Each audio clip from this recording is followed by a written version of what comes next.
Soll in Deutschland die Definition des Lebensmittelpunktes neu definiert werden und damit das Risiko für dich entstehen, dass du als Auswanderer für dein weltweites Einkommen in Deutschland weiterhin steuerpflichtig bleibst? Mit dieser Frage wollen wir uns einmal in diesem Video auseinandersetzen. Noch ein kurzer Hinweis in eigener Sache, wenn auch du auswandern möchtest, aber im Steuerdschungel verheddert bist, nicht genau weißt, welche steuerlichen Konsequenzen eine solche Auswanderung hat, was es mit der Wegzugsteuer, erweiterter beschränkten Steuerpflicht, Entstrickungsbesteuerung, Besteuerung der Staatsbürgerschaft, Erbschaftssteuer, Schenkungssteuer im Ausland etc. pp. So alles auf sich hat, was man als Auswanderer beachten muss, wann man noch in Deutschland steuerpflichtig bleibt für 10 Jahre nach dem Wegzug etc. pp. All diese Fragen, wenn auch dich das verwirrt und du hier dringend Klarheit brauchst, damit du auswandern kannst, dann lade ich dich ein zu einem unserer Workshop-Tage Perspektive Ausland Live. Das sind normalerweise kleine Workshops, die ich organisiere, zum Beispiel in London, zum Beispiel in Zürich. Dort sitzen wir dann in kleiner Runde zusammen. 5, 6 Personen. Vielleicht haben diese Personen auch ihren Partner dabei. Und dann machen wir Hot Seats für jeden Teilnehmer.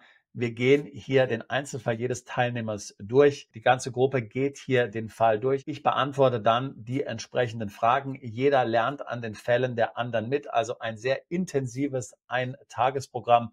Man kann das Ganze auch noch ein bisschen verlängern mit einer Focus Group. Wenn du willst, machen wir auch am Abend ein VIP-Dinner, wo wir dann in ein Sterne-Restaurant gehen mit Degustationsmenü und Wine-Tasting etc. pp. Also ein sehr interessanter, intensiver Tag, den du hier verbringen kannst mit mir und anderen Gleichgesinnten. Und danach wirst du sehr viel mehr wissen zu den steuerlichen Herausforderungen rund um deine Auswanderung. Alle Details hier in der Beschreibung dieses Videos. Aber kommen wir nun zurück zum eigentlichen Thema. Ziemlich viele von euch haben ein Video mit mir geteilt, was hier ziemlich billig gemacht worden ist mit AI, also mit KI, ohne irgendwelche Quellenangaben. Anständigerweise hat der Kanal, der dieses Video veröffentlicht hat, ganz am Anfang einen Disclaimer gepostet, wo man hier mehr oder weniger sagt, dass den Angaben in diesem Video nicht zu trauen ist und man hier aus Reddit, Foren und anderen Quellen entsprechende Kommentare per KI gezogen hat. Also ein Video, was du komplett vergessen kannst. Ich werde auch hier das Video nicht nochmals posten, aber bei vielen unserer Community ist das Video hier im Feed aufgezeigt worden. Sie haben es dann mir erschreckt geschickt und mich um Stellungnahme gebeten, was ich jetzt hiermit gerne tue. Ich habe euch ja auch schon hier direkt geantwortet. Übrigens haben wir eine Telegram-Gruppe für alle Mitglieder unseres New Horizons Club. Wenn du an einem unserer Events teilnimmst, zum Beispiel auch an dem Workshop-Tag, wirst du gleichzeitig Mitglied dieses Clubs werden. Dort haben wir eine Telegram-Gruppe und besprechen dann genau solche Dinge. Ich bin in der Gruppe drin, der Dan ist in der Gruppe drin und natürlich dann die ganzen Clubmitglieder. Da geht den ganzen Tag was. Clubmitglieder teilen dann auch ihre Erfahrungen. Einer fragt zum Beispiel, ich möchte dort und dort umziehen. Hat einer Erfahrung mit diesem Land und dann melden sich alle möglichen und helfen mit ganz konkreten, praktischen Hinweisen. Also das auch eine sehr interessante Sache. Auch, wie gesagt, in dieser Telegram-Gruppe haben einige dieses Video gepostet. Das Video sagt im Grunde genommen, dass ab 2026 die Definition des Lebensmittelpunktes hier dramatisch verändert werden soll und dass dann auch der kleinste Bezugspunkt zu Deutschland, wie möglicherweise ein Netflix-Abo, eine Besteuerung in Deutschland auslöst, deiner weltweiten Einkünfte, wenn du Deutschland tatsächlich verlassen hast. Und das Ganze wird eben dann hier dramatisch ausgeschmückt. Die KI-Stimme ist ziemlich schlecht, die Bilder sind auch ziemlich schlecht, aber der Content ist natürlich doch erschreckend für viele und viele sind besorgt. Was kommt da jetzt auf mich zu? Kann ich jetzt nicht mehr auswandern? Muss ich dann automatisch noch Steuern in Deutschland bezahlen? Also eine durchaus sehr interessante Fragestellung. Ich habe mich natürlich lange gefragt, was es hier tatsächlich mit dem Video auf sich hat. Also am Ende kann natürlich alles behaupten auf YouTube, ist ja völlig klar. Und viele machen das natürlich auch, um dann einfach Klicks zu bekommen. Aber ich habe mich gefragt, ist da vielleicht ein wahrer Kern dran? Hat man hier vielleicht einfach etwas falsch verstanden? Beziehungsweise der ganze Content wurde ja mit KI gemacht. Hat die KI hier etwas falsch verstanden, was ja bei KI-Software laufend vorkommt, gerade bei komplexen Zusammenhängen. Also es gibt definitiv keine Planung, grundsätzlich die Definition des Lebensmittelpunktes in Deutschland steuerrechtlich zu überarbeiten. Da kann ich dich auf jeden Fall beruhigen. Da ist auch nichts in Planung, was dort jetzt irgendwie kommen sollte ab 2026. Aber dennoch gibt es hier ein paar interessante Details, die ich doch nochmal beleuchten will. Ich möchte dazu mal ganz kurz eine der Nachrichten von Telegram vorlesen, die mir eins unserer Clubmitglieder geschickt hat im Hinblick auf dieses Video. Ich habe gehört, Deutschland will auch nach Auswanderung die Kriterien für Steuerpflicht in Deutschland ab 2026 verschärfen und den Besitz von Immobilien, egal ob leer oder vermietet, ein Bankkonto oder sogar Abos zu digitalen Diensten wie Amazon oder Netflix als Beweise für den Lebensmittelpunkt ab 2026 zu verwenden. Wie bewertest du diese Nachricht und das Risiko? Gibt es noch Zeit in 2025, sich einfach abzumelden und die jetzt vermietete Wohnung in Ruhe zu verkaufen? Das zunächst mal die Frage. Also hier würde ich zunächst mal sagen, dass dort natürlich einige Details in dieser Nachricht drin enthalten sind, die eigentlich auf Regelungen schließen lassen, die es ja schon immer gibt. Ja? Also die unbeschränkte Steuerpflicht in Deutschland wird festgemacht über einen Wohnsitz. Erstens. Und zweitens über den Ort des gewöhnlichen Aufenthaltes. Das sind die einzigen beiden Kriterien. Der Lebensmittelpunkt an sich ist jetzt eigentlich kein Kriterium für die Steuerpflicht in Deutschland. Hast du das gewusst? Viele wissen das nicht. Viele reden immer vom Lebensmittelpunkt, aber das ist eigentlich einem anderen Bereich zuzuordnen und hier geht es um das Abkommensrecht, also um die sogenannten Doppelbesteuerungsabkommen. Es gibt leider sehr viele Missverständnisse zu diesem Doppelbesteuerungsabkommen. Ich hatte ja neulich schon ein Video gepostet. Viele meinen, dass ein Doppelbesteuerungsabkommen dazu führt, dass man dann doppelt besteuert wird. Aber es ist im Gegenteil das Umgekehrte der Fall. Ein Doppelbesteuerungsabkommen verhindert die doppelte Besteuerung. Jetzt ist in vielen Doppelbesteuerungsabkommen dieser Lebensmittelpunkt oder Mittelpunkt der Lebensinteressen oder eine ähnliche Formulierung tatsächlich drin enthalten. Und um was geht es hier? Jetzt stellen wir uns einmal vor, dass jemand entsandt wird. Jemand wird von Deutschland nach Frankreich entsandt. Üblicherweise behalten Entsandte ihre Wohnung in Deutschland. Jemand, der entsendet wird, gibt seine Wohnung nicht auf, denn er geht ja nur für kurze Zeit ins Ausland. Also es ist eigentlich keine richtige Auswanderung, kann man sagen, sondern nur eine temporäre Abwesenheit. Man kann ja dann zum Beispiel auch Dinge wie doppelte Haushaltsführung steuerlich geltend machen. Die Tatsache, dass du dann in Frankreich eine Wohnung brauchst, ist ja keine Lifestyle-Entscheidung, sondern hier geht es schlicht und ergreifend um eine Notwendigkeit, die sich aus deiner beruflichen Tätigkeit ergibt. Dann hast du also zwei Wohnsitze. So, jetzt hatte ich ja vorhin gesagt, die unbeschränkte Steuerpflicht in Deutschland wird dadurch ausgelöst, dass du zwei Wohnsitze hast. Wo bist du nun also steuerpflichtig? Auch hier muss man wieder zwischen verschiedenen Einkommensarten unterscheiden. Wenn du zum Beispiel angestellt bist, dann ist die Vergütung, die du erhältst, also das Gehalt, immer dort zu versteuern, wo die Arbeit ausgeführt wird. In dem Beispiel, was ich gerade eben genannt habe, wäre es dann so, dass die Arbeit ja in Frankreich ausgeführt wird. Also wird dein Arbeitslohn, dein Gehalt auch in Frankreich zu versteuern sein.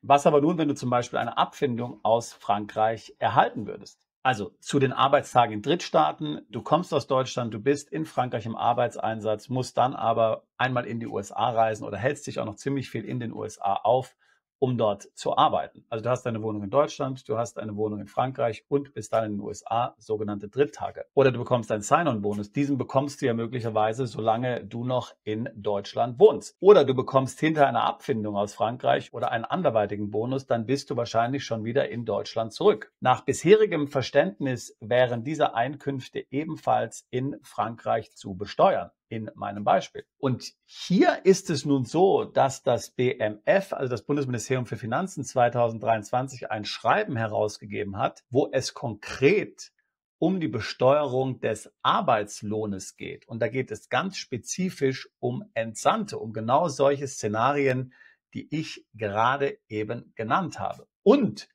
in diesem Schreiben wird interessanterweise die Definition des Lebensmittelpunktes ausgeweitet. Das heißt, sie geht viel weiter, als man das bisher gehandhabt hat. Bevor ich zu den Details gehe, natürlich jetzt die Frage, warum ist der Lebensmittelpunkt jetzt entscheidend? Der Lebensmittelpunkt ist eben im Rahmen dieser Doppelbesteuerungsabkommen entscheidend, weil sich damit dann die steuerliche Ansässigkeit definiert. Und wenn jetzt jemand zwei Wohnsitze hat, dann werden die Steuern häufig dort fällig, wo sich der Lebensmittelpunkt befindet. Also Nehmen wir einmal an, das Beispiel, was ich gerade eben gesagt habe, du hast einen Wohnsitz in Deutschland, du ziehst nach Frankreich um und bist dort Entsandter.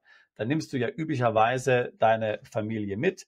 Das heißt, dein Ehepartner, deine Ehepartnerin, deine Kinder leben dann auch mit dir zusammen in Frankreich. Das ist ein wichtiges Indiz dafür, dass dein Lebensmittelpunkt sich in Frankreich befindet. Und damit hätte dann Frankreich nach bisherigem Verständnis ein Besteuerungsrecht auf all die Variationen des Arbeitslohnes, die ich gerade eben genannt habe, nämlich Bonus, nämlich Abfindung, Sign-on-Bonus und so weiter und so fort, inklusive dann auch Stock-Options etc. Also alles, was mit dem Arbeitslohn zu tun hat. So, Deutschland möchte nun einseitig hier die Definition des Lebensmittelpunktes erweitern. So sagt Deutschland zum Beispiel ganz krasserweise, wenn du in Frankreich wohnst, du wohnst da wirklich mit deiner Familie, du hältst dich in Frankreich auf, du bist in Deutschland in diesen 3 Jahren nur noch zu Besuch, aber es wird zu Hause bei euch Deutsch gesprochen in Frankreich, dann deutet das auf eine vorübergehende Abwesenheit hin und dann definieren wir, dass der Lebensmittelpunkt weiterhin in Deutschland ist. Damit hat Deutschland dann nach Deutschlands Definition auf einmal ebenfalls ein Besteuerungsrecht auf die Dinge, die ich gerade eben genannt habe. Also der normale Arbeitslohn, den du bekommst für deine tägliche Arbeit, der ist sowieso in Frankreich zu versteuern, weil du ja in Frankreich vor Ort sitzt. Und da ist ganz klar auch Deutschland natürlich, dass das in Frankreich zu besteuernde Einkünfte sind. Aber nehmen wir an, du gehst zurück nach Deutschland und du bekommst einen Bonus für deine Zeit in Frankreich. Dann sagen die Franzosen, naja, der Bonus wird bezahlt für deine Tätigkeit, die du in Frankreich abgeleistet hast. Dadurch musst du auf den Bonus Steuern in Frankreich bezahlen und sie nehmen dir die Steuer weg. Wenn du den Bonus erhältst, lebst du aber bereits wieder in Deutschland und dann sagt Deutschland, naja, also du wohnst jetzt in Deutschland und zu dem Zeitpunkt, wo du in Frankreich warst, hattest du eigentlich auch noch einen Lebensmittelpunkt in Deutschland, denn ihr habt ja zu Hause nur Deutsch gesprochen. Damit wird dieser Bonus auf einmal eben auch in Deutschland steuerpflichtig. Die Franzosen verzichten dann nicht auf die Steuer, sondern da kann es dann zu einer wirklichen Doppelbesteuerung kommen, weil hier Deutschland letztlich einseitig die Definition dessen geändert hat, was den Lebensmittelpunkt tatsächlich ausmacht. Und da gibt es auch noch einige andere verrückte Details. Ich habe hierzu einen ganz guten Artikel gefunden von Ernst & Young. Kennst du vielleicht Ernst & Young, eine der großen Wirtschaftsprüfungskanzleien? Den wollen wir uns doch jetzt einmal anschauen. Bestimmung der abkommensrechtlichen Ansässigkeit, BMF-Schreiben zur steuerlichen Behandlung des Arbeitslohnes nach DBA. Also wie gesagt, wir sprechen jetzt also wirklich nur vom Arbeitslohn. Vieles der Dinge haben wir jetzt schon gesprochen. Also Ernst & Young meint natürlich auch, dass hier das BMF über das Ziel hinausschießt. So, und hier werden jetzt die beiden Punkte angesprochen, die jetzt hier wichtig sind im Rahmen dieser Diskussion. Zunächst mal die Mitwirkungspflichten, aber darauf wollen wir jetzt gar nicht eingehen.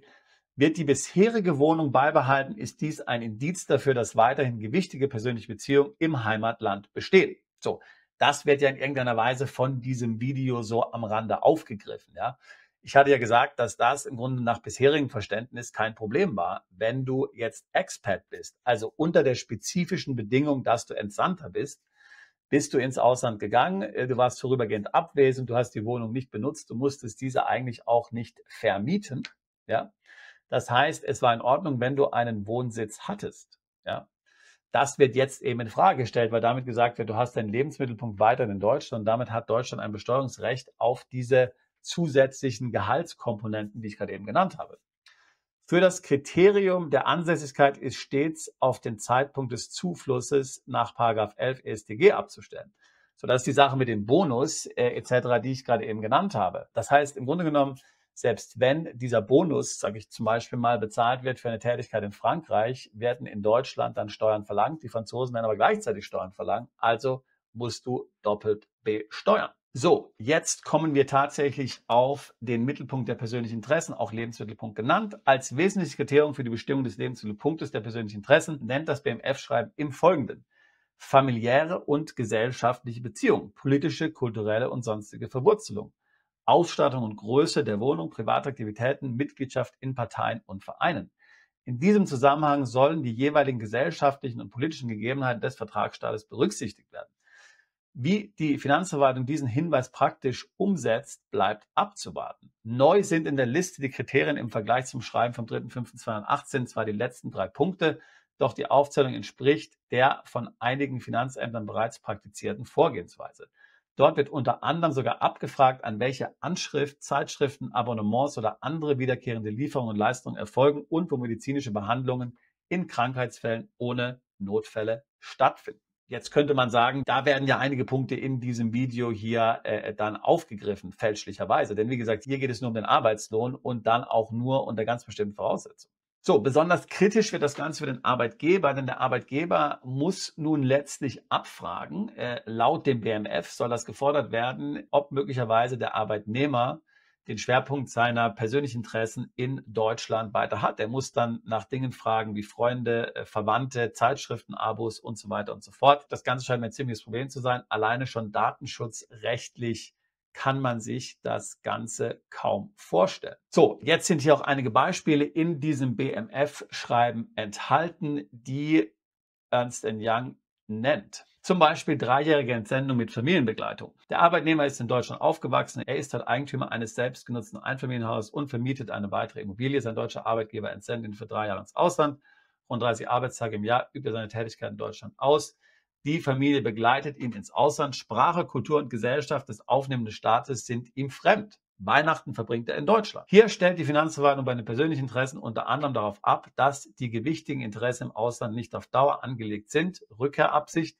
Dabei wird beispielsweise nicht angesprochen, wie wesentlich die Beziehung zu den in Deutschland verbliebenen Eltern, Geschwistern und Freunden im Vergleich zu den zur Kernfamilie, Ehefrau und Kinder sind. Auch bei den wirtschaftlichen Interessen argumentiert die Finanzverwaltung damit, dass die Einnahmen im Ausland nur vorübergehender Natur sind, ein Umstand, den alle befristeten Auslandseinsätze gemeinsam haben. Außerdem führt sie an, dass die während der Entsendung erzielten ausländischen Einkünfte geringer sind als die gesamten inländischen Einkünfte. Diese Entwicklung überrascht, denn sie entspricht nicht dem OECD-Standard für diese Abkommen. Hier gibt es offensichtlich auch ein BfH-Urteil, was dann hier zitiert wird, nämlich ein aus Großbritannien stammender Vorstandsvorsitzender einer deutschen Aktiengesellschaft verfügt in seiner Heimat über ein selbstgenutztes Haus, in dem die Familie lebt. Zudem hat er in Deutschland lediglich ein Hotelzimmer angemietet. Im Streitjahr war er an 60 Tagen in Großbritannien, 137 Tagen in Deutschland, die restlichen Arbeitstage in Drittländern.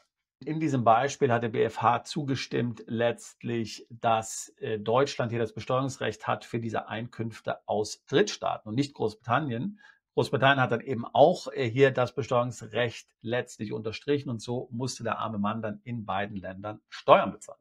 Link zu diesem Artikel übrigens packe ich hier in die Beschreibung dieses Videos mit hinein. Also du kannst erkennen, diese Überlegungen sind momentan beim Bundesfinanzministerium in der Mache. Hier geht es aber strikt nur um den Arbeitslohn. Hier geht es nicht um Auswanderer im Allgemeinen. Wenn du also als Privatier auswanderst, vom Kapitalvermögen lebst, wenn du als Unternehmer auswanderst, als Freiberufler, als Selbstständiger, dann betrifft dich das Ganze nicht. Es geht tatsächlich nur um den Arbeitslohn. Wenn du wirklich auswanderst, wirst du sowieso deinen Wohnsitz in Deutschland aufgeben. Du wirst also die Frage dieser 2 Wohnsitze in der Regel überhaupt nicht haben. Und somit ist natürlich auch die ganze Argumentation, um die es hier geht, eigentlich dann für dich hinfällig. So, ich könnte mir vorstellen, dass die KI, die das Skript für dieses Video geschrieben hat, genau diesen Punkt hier identifiziert hat und das Ganze dann natürlich völlig verhackstückt hat, wie es ja KI-Applikationen häufig tun. Also es gibt keine neue Definition des Lebensmittelpunktes allgemein. Es gibt möglicherweise eine neue Definition, wie der Arbeitslohn besteuert werden soll.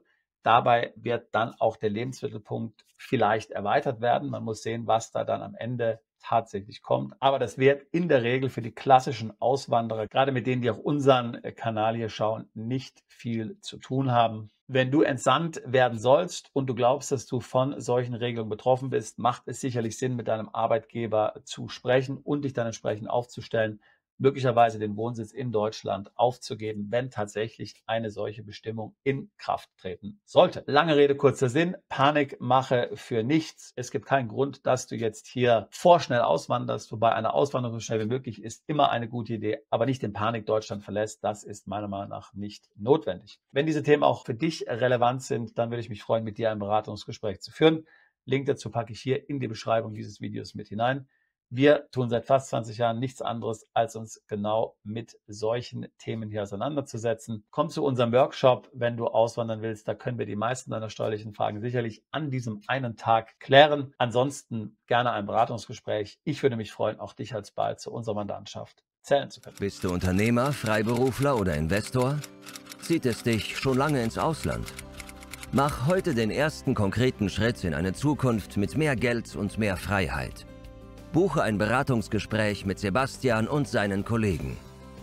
Unsere Kanzlei unterstützt Mandanten wie dich dabei, deine Steuerlast legal zu reduzieren, Vermögen aufzubauen und zu schützen und deine persönliche Freiheit zu maximieren. Profitiere jetzt von unserem Fachwissen und unserem Netzwerk. Gehe zu mandatierung.com und werde Mandant unserer Kanzlei.